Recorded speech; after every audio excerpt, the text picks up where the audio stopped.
agontilyo kay katong siya nagbuhat pa katong mga sa mga struggles nga nakuha na rin sa Pilipinas antud nga nakuan antud nga nahuman ang katong colonization to 1896 man siguro to and that would be all.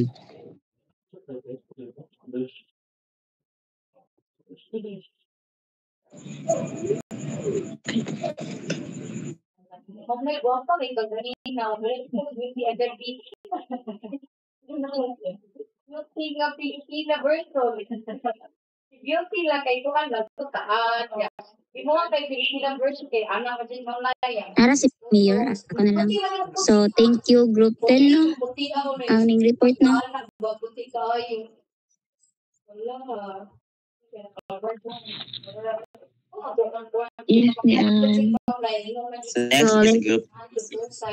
So, wala lang may mga question, guys. Regarding sa lang report. Wala lang kay ako. So, na ba may kanang confusions or questions regarding to our kanang discussion? Okay. So, thank you everyone. That would be all. Sige, ano na sa next presenter, guys. Group 6 ba? Yes, Jenny. Sige po, start na mo. Pero matindot man ang sakto, alam ko, man ang puncher mong life. Asa akong kauban. Hi guys.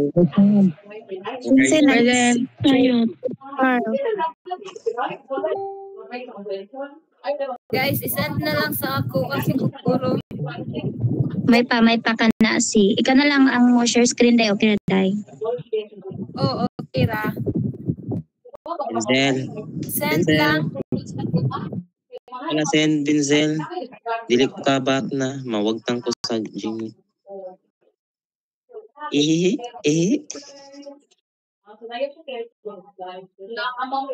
Stapler, ball pen,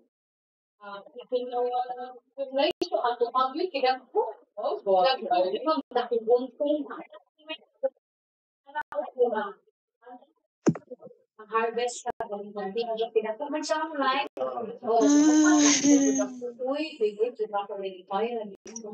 Actually, ang grupo ninyo dahil para makasend. GV, Kimberly, Sabanal. Asa na mo? Sa mom ko nag-save kay Gisan. GV sa GC guys. sa GC mo na.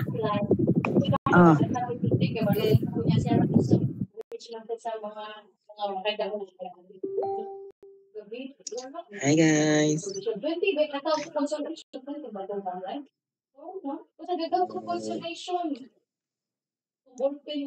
Wow. Wait sa.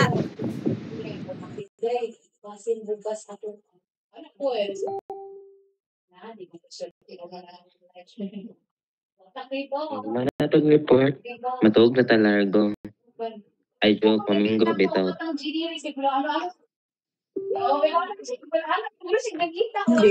Mga antagay. Maminggo sa tanan. Nakita na. Yun, Jumay. Mo ne? Izong gamay. Hindi na, GV. Ito magurong usa, GV. GV ha? GV. Ito usa. Kana lang. So, mantan na. Dili mo na pipiti. Kana biya ko natunan ka.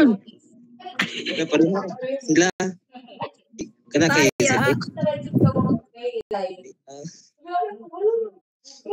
yate ha.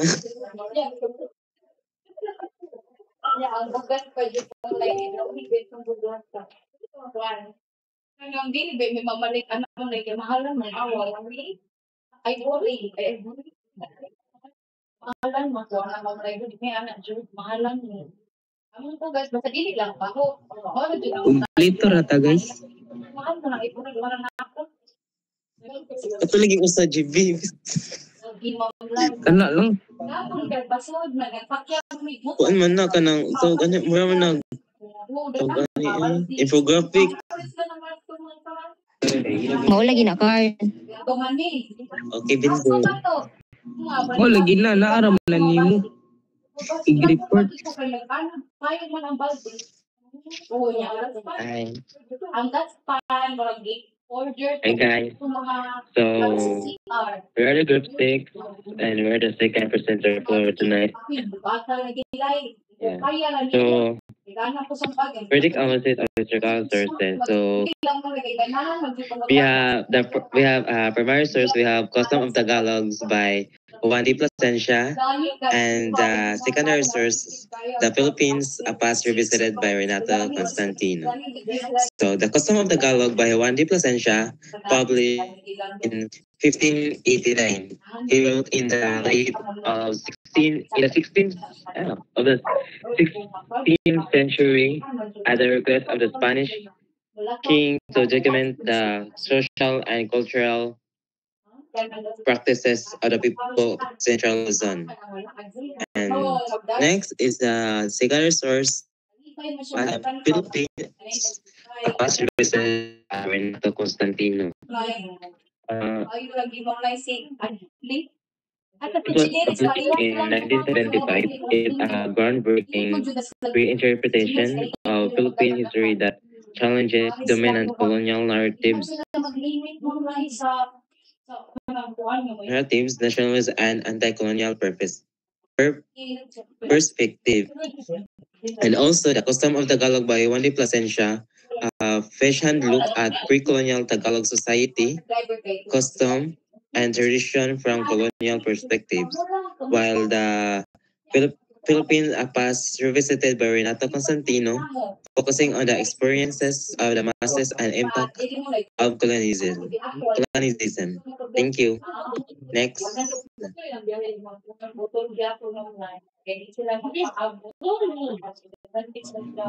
So the next one is under the Tagalog customs is detailed account of Tagalog customs and beliefs. So the account is, it is believed that the book was intended for a Spanish audience, offering a portrayal of the native population that might not be entirely objective.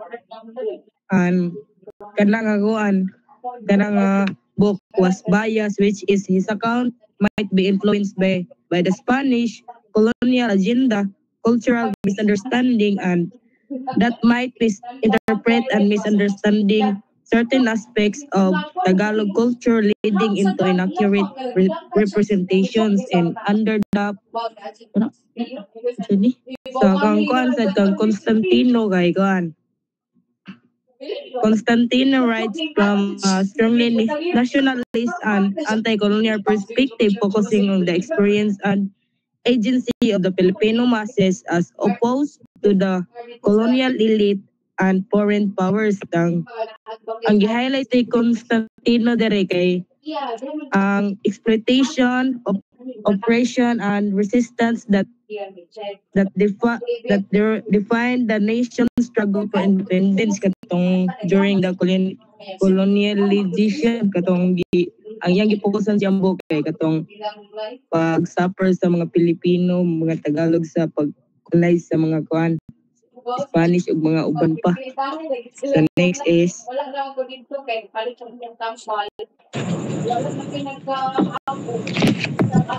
So the next is colonial perspective. So kang Juan de Plasencia kay colonial perspective man kay iyaha man give you the Tagalog people and their customs through the lens of his own European culture and values. So iyang gi-judge ang Tagalog people as uncivilized daw compared sa Western standards, which is katong mga Tagalog people kay katong ritualistic and superstitious beliefs sa mga Tagalog kay iyang gimak or primitive or evil daw. So which is naka-influence sa mga ang native practices daw kay leading to biases and inaccuracies, which is kanang ang target man sa iyang book kay mga Spanish audience. So one sa bias kay Eurocentrism. Then ang kuan ang nawa alis siya. Then kang kuan kang a past revisited by Renato Constantino kay nationalist perspective man kay nag-focus si Renato Constantino sa experiences and Filipino masses, which is iyang guidelines katong exploitation, oppression, katong nation struggle katong decolonize sa mga kanang Spaniards. Then sa ang iyang gikuan ng diri katong class struggle, which is katong mga kanang lower, middle, and higher class and social injustice sa Philippines history. Then gistan niya sa ang katong mga voices and national consciousness, which is biased because kay kanang posible nga nag-focus siya sa struggles and achievement of Filipinos, which is selective interpretation sa next. So the next one is Customs of the Tagalogs by Juan de Plasencia. Provide insight into pre-colonial Filipino culture and society. So Juan de Plasencia provides detailed insight into a pre-colonial Filipino life. So including na ang kanang customs, rituals, and it should be played critically. His interpretation may carry bias because Plasencia's perspective is that of the colonizers and a Christian missionary. And then intellectual decolonization sa the Philippines. The Philippines Paz revisited Renato Constantino. So Constantino's work focuses on the idea and intellectual decolonization, meaning historical narratives written from colonization and ni Constantino ang mga Filipino to understand their history from their own perspective, and then nag-help siya to conceptualize how Filipinos identify sa history and have been shaped by colonial influences and how they understand critically. Then in short, can advise the colonial Filipino culture and society sa Juan is na provide kanang description, and then si Constantino is kanang critic ang pagsuwat and then interpretation. So next.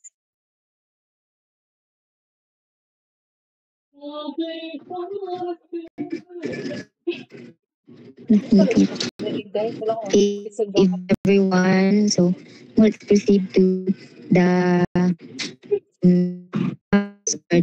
potential biases of the two. The custom of the law provides a valuable insight, into the culture of the Tagalog people during the Spanish colonization.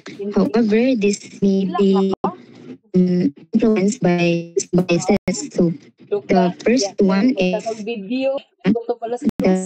Eurocentrism. So it refers to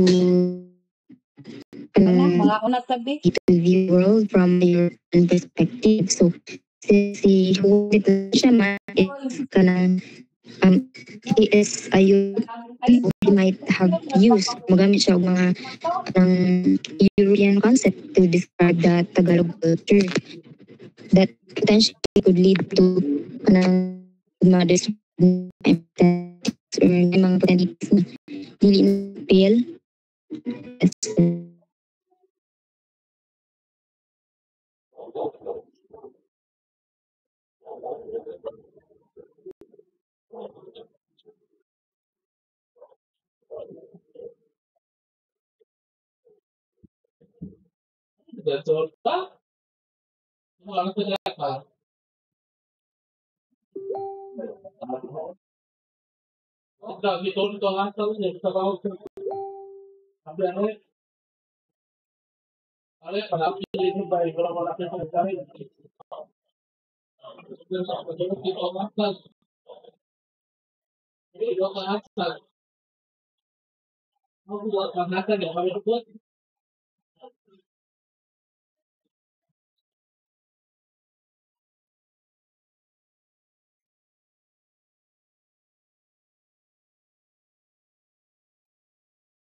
The author, I mean, the author's beliefs or values might shape how we interpret physical events. So, for example, na kanang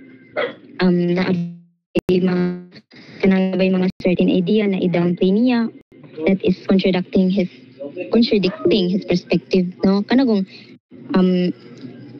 for example, kanagong bisa na ay laing ideas nga mo contradict sa iyang perspective sad, so he needs to downplay it or he needs to disregard it kay bisan niya maka-influence sa iyang perspective. So the last one is the selective interpretation.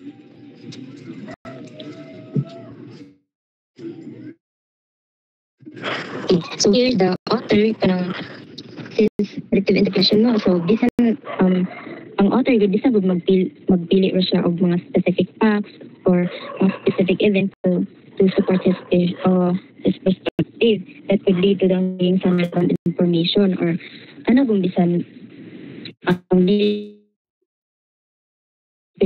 mga important events, magpili ra siya og mga specific events or mga specific facts sa culture sa dialogues. So it doesn't guarantee na ma-appeal dito ng important details sa iyang document. Or maybe, bisan dili wide ang perspective niya gawan sa iyang writing. So, yes, I think that could be all for the summarization of our output. Thank you, everyone.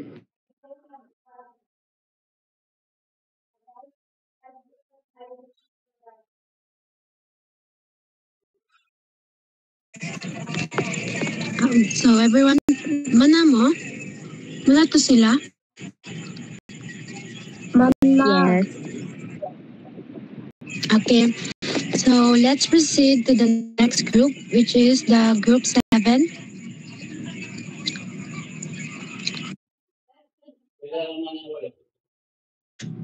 So this time we'll talk about 2 important works about the Philippine Revolution.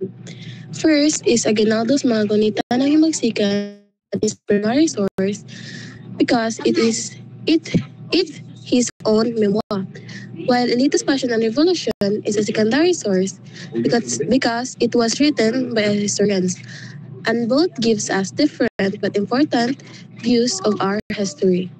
Next slide, please.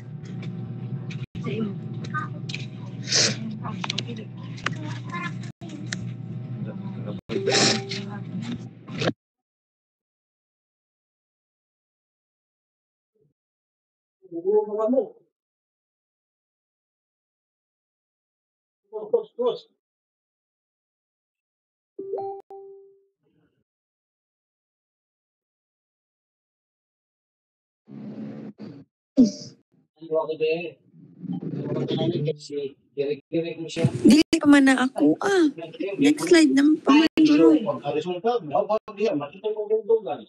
Ali, please go next slide. There. Okay, Aguinaldo's key points. So, Memoir of Revolution and Philippine-American War rather.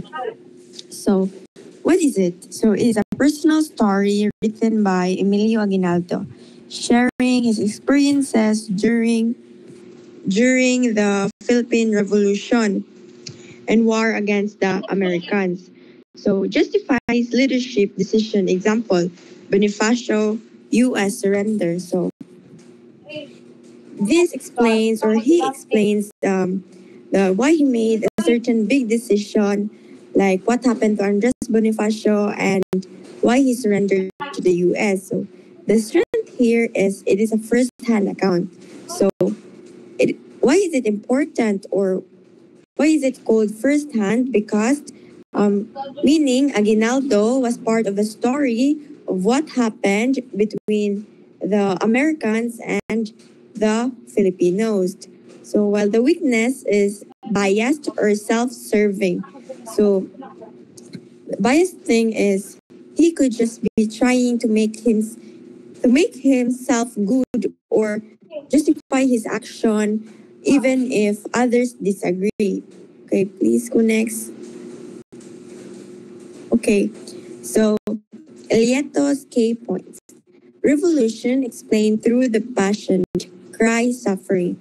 So Elieto explained the Philippine Revolution by exploring it, or by explaining rather, it to the passion, the story of Jesus, suffering and resurrection. So shows how peasants saw struggle as spiritual redemption. So many poor Filipinos saw their fight for freedom, like Jesus sacrificed, leading to salvation. So their struggle was not just political. It felt lonely, and it felt holy and meaningful. So strength focuses on masses new interpretation. So the good point of this is it focuses on ordinary people, not just leaders. So all people were taken kanang gikuan kay basta una na gitagad ba. So it gives a new way to understand the revolution. So through faith and culture, and then the weakness is overemphasizes on religion, limited economic analysis. So kanang it talks too much about religion. Kanang it doesn't explain about the money, land, or class issues that affects the people's lives or the Filipinos' lives. Thank you.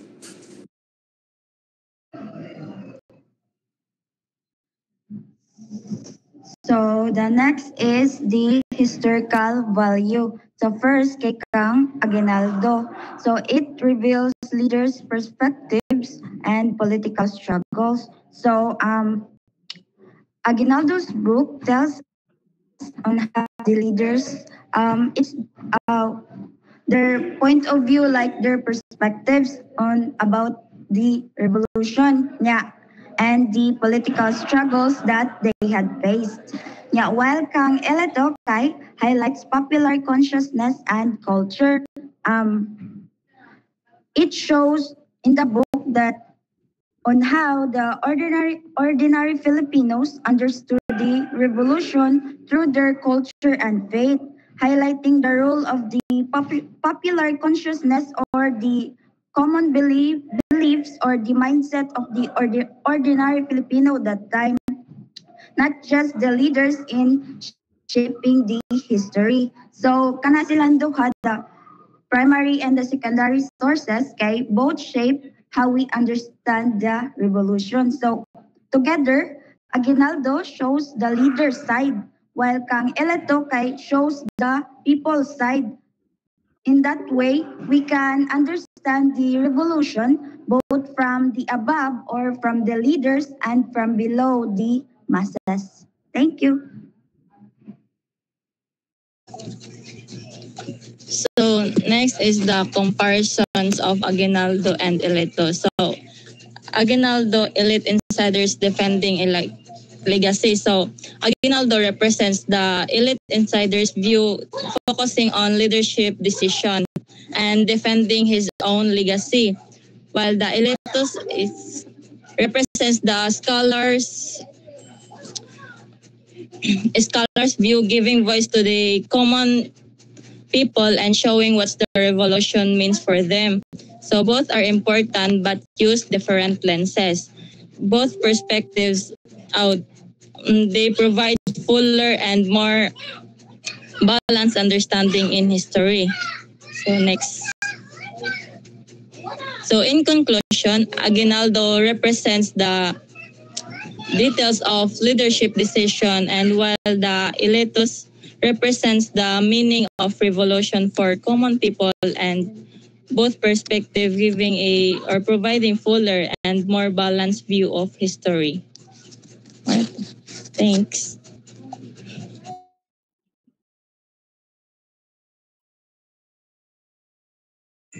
Okay, so thank you, Group 7. Now let's proceed to Group... so next. Group 8.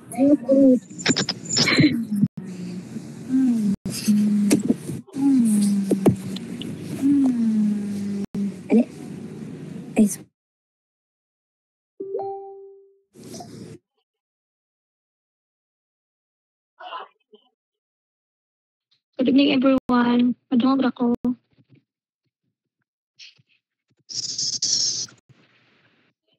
Diba? Madungog, guys.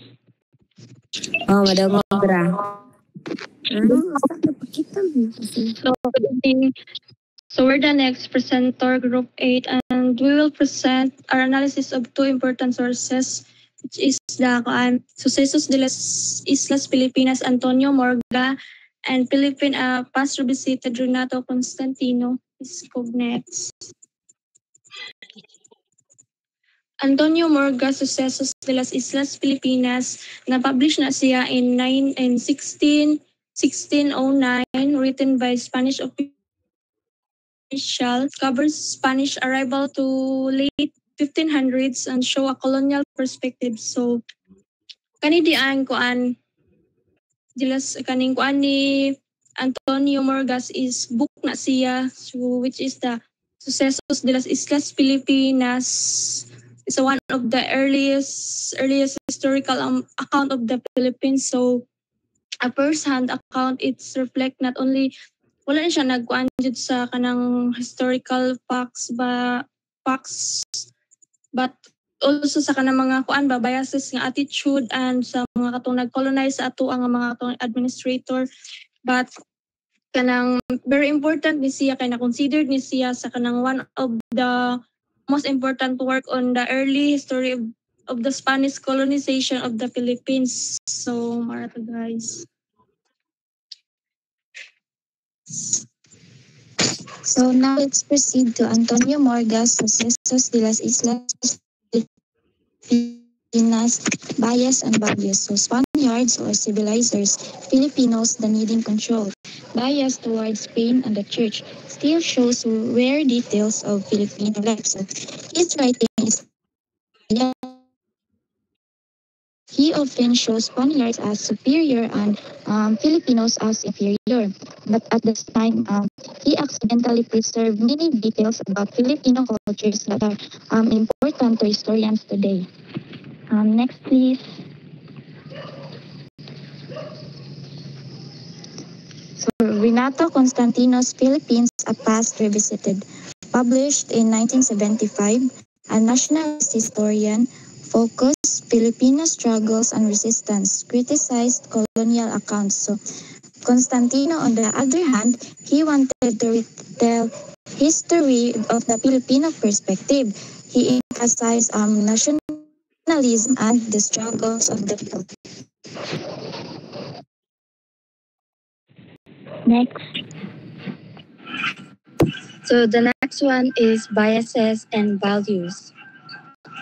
The Philippines past revisited is biased because it only focused on the view of the colonized people. Constantino's work gave Filipinos pride and identity, but because of his strong nationalist views, sometimes he oversimplified things. But still, his work is very vulnerable in shaping how Filipinos understand their past. Next. The comparison of the two sources. So, Morgan and Constantino represent two opposite perspectives. First, Morgan shows the view of the colonizer, which are the Spaniards, while Constantino shows the view of the colonized people, which are the Filipinos. Both are biased, but both help us understand history in different ways. Next, please.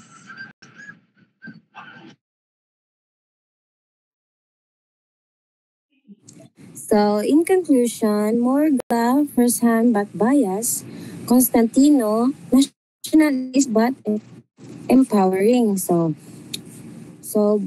why man important siya both books? So, it is important because Morga's book give first-hand details of the Spanish period, while Constantino give reclaim history for Filipinos. So, by reading both, we can see that history is not just about fact, but it is shaped by different perspectives. So, a balanced understanding comes from different views and also different perspectives. So, that's all. Thank you.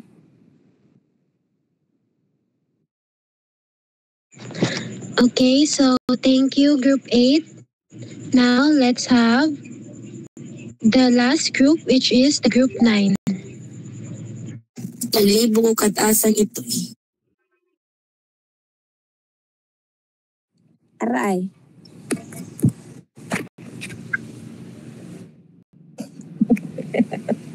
Aray, tayo.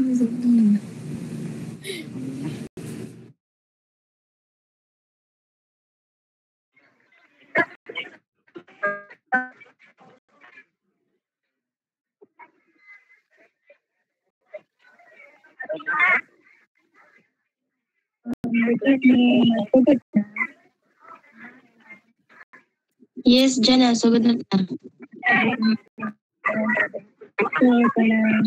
Good evening, everyone. We are the group, but we are group 9. And all speakers are representing, analyzing, and critiquing historical sources, which is our primary source is first page around the world by Antonio Zapata. And secondary source, the critical source.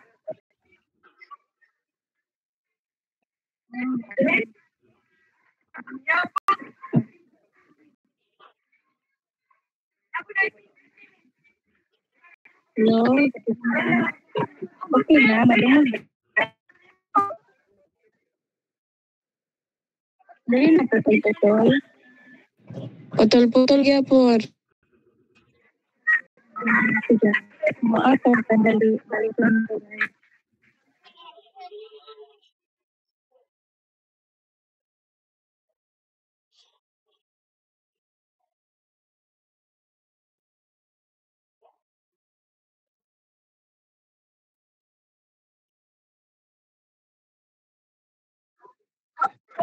Again, good evening, everyone.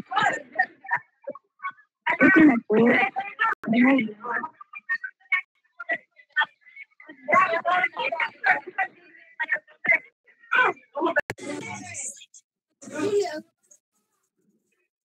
Good evening, everyone. Madungog na? Okay na. Ay, sa ako na dito sa AirPods. Apology daan kay Saba dire. Wala ko sa mga. So, once again, good evening, everyone. To start, basahan na nakalargo to continue. The study of the Philippine history requires a deep dive into both primary and secondary sources. Primary sources give us direct accounts of historical events, while secondary sources analyze and interpret these records to offer broader insights. Antonio Fagapeta's first voyage around the world is a key primary document detailing the first European encounters with the Philippine Islands during Magellan's expedition. On the other hand, O.D. Corpus, The Root of the Filipino Nation, is a secondary source that looks at the development of Philippine nationhood through a historical and political lens. Analyzing these two works together helps us better understand the Philippines' colonial past and the ongoing discussion about Filipino identity. So first, the Antonio Fagapeta's first voyage around the world, primary siya, it's because Antonio Fagapeta was Magellan's assistant during the entire expedition. So, kanang tanang nasa yung account is all facts. He was be able to kanang witness. He is eyewitness of every scenario happened during the expedition of the Magellan's voyage. So for O.D. Corpus, the secondary source kay actually focus on the kanang history of the Philippines. So it means that kanang he study primary sources kay since secondary man siya kanang naa siya kanang gipangbasa nga kanang mga original hand or kanang mga original nga mga accounts related to the book he made or the account he made, which is the root of the Philippine nation. So he was able to create the account or the book because of the primary source said kanang he looked for a original for him to interpret it. So it means secondary siya. Next please. Thank you.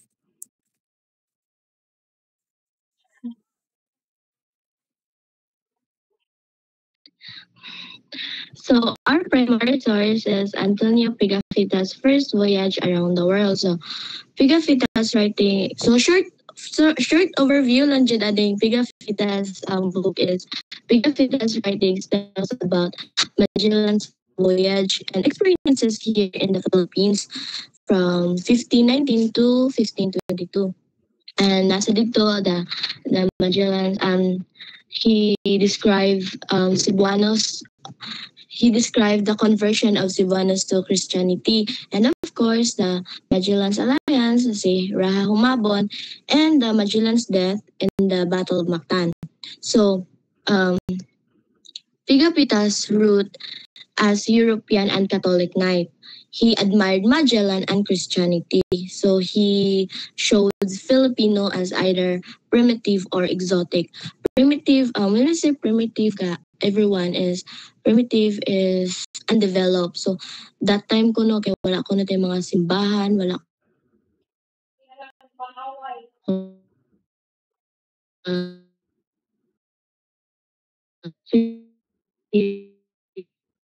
ay, lag ko.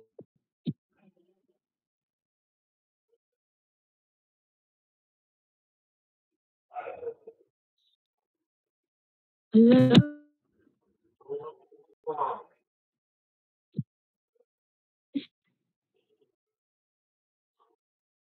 Hello.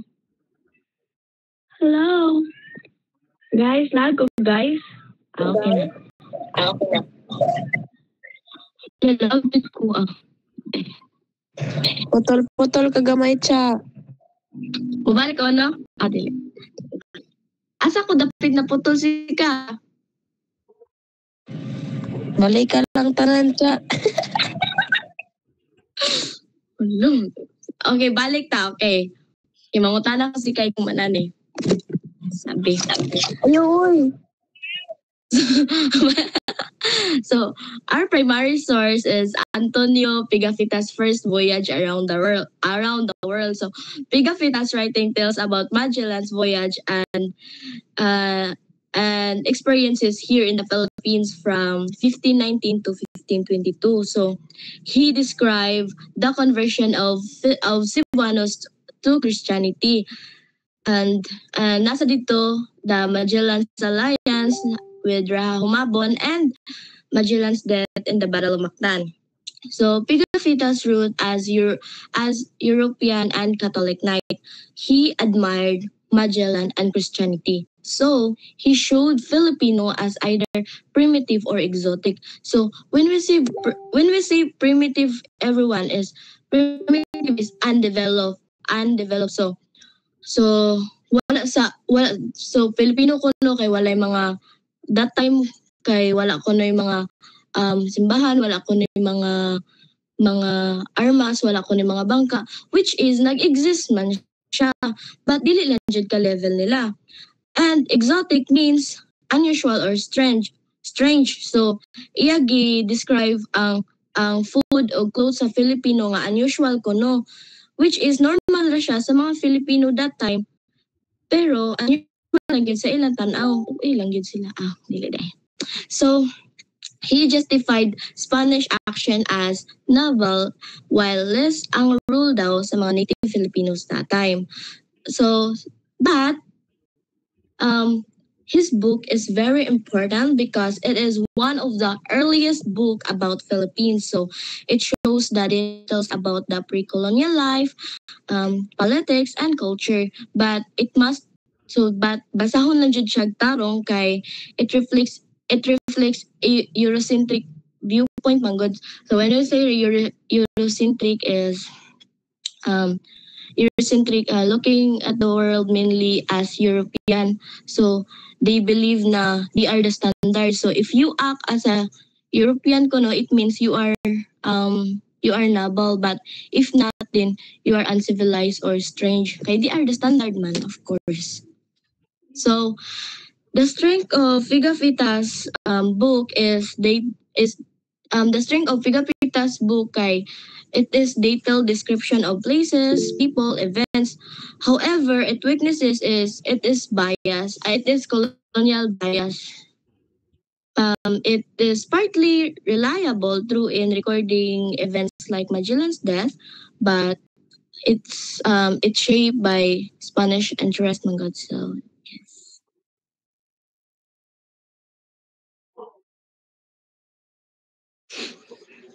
So next kay kanang secondary source. So Odi Corpus or Onofretizon Corpus wrote the roots of the Filipino nation.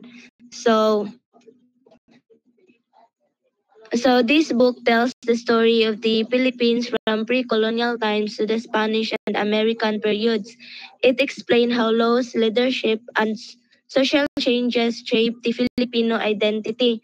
So ang book di ay ni Corpus kay nagtells sa story of how Philippines developed as a nation. So sa author's perspective kay Corpus wrote from a nationalist point of view. He emphasized building a strong government and nation. So Corpus was a historian during the Marcos era and also a government official. Corpus right from a Filipino view shows how Filipino resisted and build identity. So, but build identity, but he sometimes nag-focus ra siya more on sa kanang leaderships. Wala niya na nales ang iyang attention sa everyday struggles sa mga ordinary people. So the book shows Philippine history as part of a long process of becoming a nation and explain the lasting effects of colonization. So his book is important because it tells the history from the Filipino side and shows how nationalism began. So his book was very detailed, well searched, and useful siya for understanding our nationhood. Pero bias siya kay nag-focus ra siya sa leadership, wala niya na-focusan ang everyday struggle sa mga ordinary people. So trustworthy but should be read with other sources.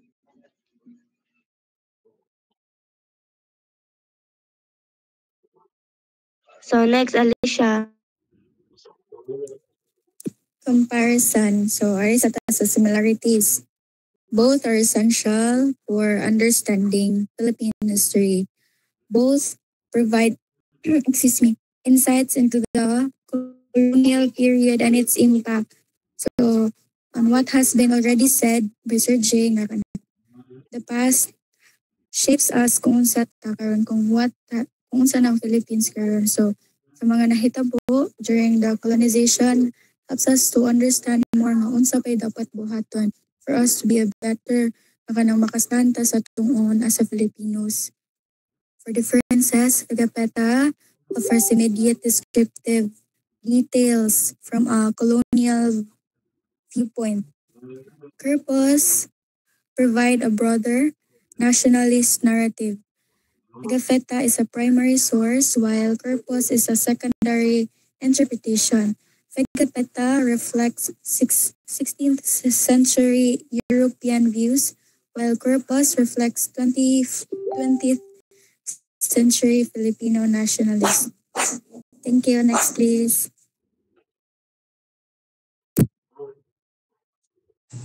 So next, hindi mo nakita.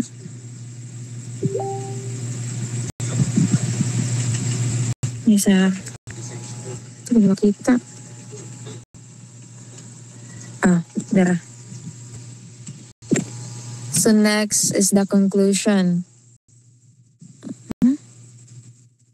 Analyzing Antonio Pigafetta's first voyage around the world and Odi Corpus, the roots of the Filipino nation, shows us why it's important to look closely at both primary and secondary sources.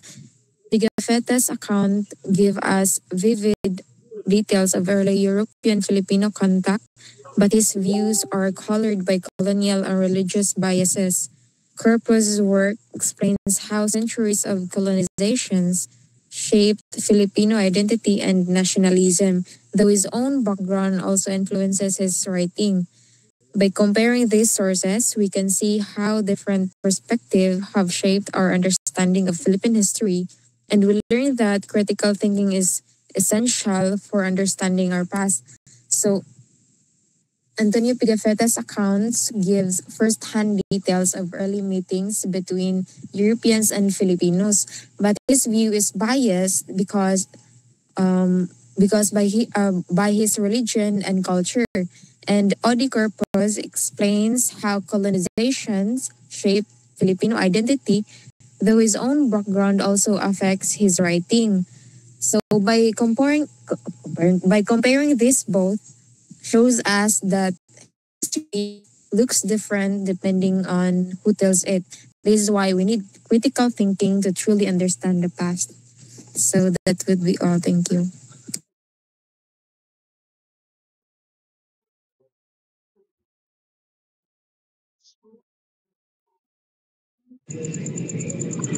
Okay, so thank you Group 9. So, mag-ask magha ka.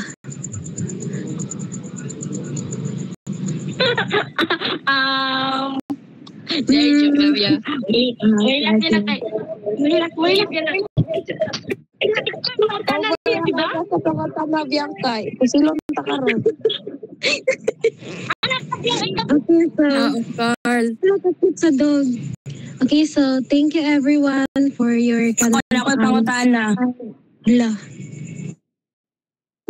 Go ahead. Ako na kayo Cha, na kayo pangutana Ang ni Cha. Ang akong pangutana kay Yang lagu biang. Lagu. please answer Jaman. Teman. Who is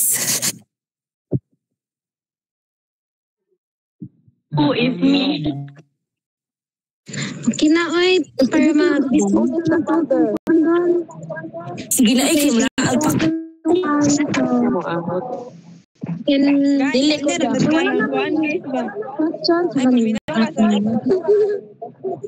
Meet up na guys sa bingkuhan. Kaming ko na tanin niya pala. Barik, kote barir. Bye guys. Marvel Batignaw. Tapos na yung mga KitKat. Yawa kakat. Gagatikat. Adita palabot. Marvel Badjaw.